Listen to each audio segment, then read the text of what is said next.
Habang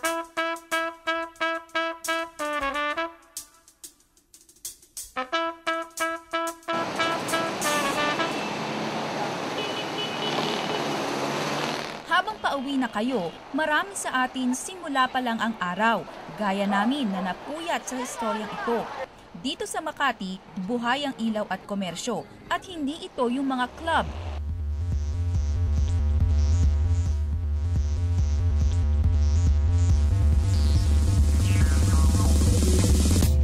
Thank you for calling PayPal. My name is Krisha. Can I have your first and last name, please? Alas 9 ng gabi, another day in the office para sa mga taga-call center. Lahat baliktad, mula oras ng trabaho hanggang oras ng lunch, tanghalian ng 1:30 ng madaling araw. Kaya mo kaya? Whenever we're given 1 hour break, we call it lunch. And our 15 minutes, we just call that short breaks. They call it lunch. We translate that into normal work day. So, 1 hour break, we call that lunch too. Parang sa Amerika ka na rin daw nagtrabaho. Kung holiday sa tate, double pay at may incentive sila, yun nga lang, walang snow at puro slang lang ang makikita mo. For example, today, it's a Labor Day sa US. So we're getting mostly emails. Hindi siya toxic ngayon. Kape at yosi ang in na bisyo sa call center, pantanggal antok at pangalis inis, lalo na raw sa mga bad trip na caller. Girl, kung saan naman ang calls mo? Okay naman. Ay nako, Diyos ko yung customer ko. Maloloka ako. Ang mga company activity naman, pantanggal buryog, pati belly dancing class, meron.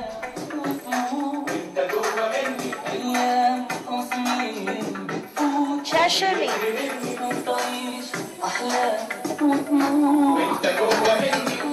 Pero sabi ng ilan, ang pagod at hirap nabubura agad tuwing 15 at 30. At first, it's hard talaga. Pero wala, okay lang naman siya. Kasi whenever I see my payslip, it's okay. Dito sa call center, makikilala mo ang iba't ibang klase ng mga tao. Pero isa ang kanilang bentahe. Ito ang pagkakaroon ng magaling na communication skills. Nagtatrabaho sa e-Performax sa Makati si Vince. Malaking tanong niya noon kung magkakatrabaho pa ang isang polio victim na gaya niya. Good morning, how may I help you? Okay, wait, let me check your account first. Pero sa call center, nalaman ni Vince, walang kwenta kung diretso ka maglakad o iika-ika. With e-Performaxers, they don't have any discrimination regardless your age, your being handicapped, or what gender you are into. As long as you have the proficiency in English skills, both written and oral languages. 15 taong namang natenga sa bahay si Leia, taga-alaga ng 4 na anak. Ngayon, imbes na walis at kawali ang hawak niya, keyboard na at puro foreigner pa ang kausap niya. With my age, I mean, there are a lot of new things around that I don't know anymore. I mean, they're not very specific on what course you took.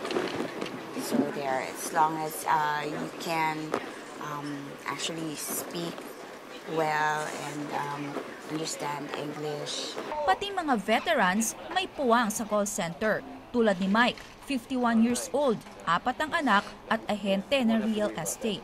I had to find a way to get a job, and this is easy enough to get into because I'm fluent in English and everything. The thing, it wasn't what I expected. Sa mga call center tulad ng e-Performax, 8 hanggang 10 lang sa bawat 100 aplikante ang lumulusot. Ang tanong, may paglalagyan ba yung mga Pinoy na mapurol sa Inglesan? We do know that, the level of English communication in the Philippines right now is on a downslope. And that's the very reason why we extended our reach to the fire hires, or those people who have the drive, the professional skills, the passion to succeed. But, on the communication side, they need more training. My name is Calvin, K-T-R-I-C-K, last name is S-H-U-M-R-I-C-K. And the important product... Pati mga nurse ngayon sa call center na din nagjo-duty. Yung mga ibang estudyante, call center na rin ang inaambisyon. Kung ano ang ibig sabihin nito sa mga susunod na taon, yan ang di pa namin masagot. Naomi Dayrick po, Dokumentado.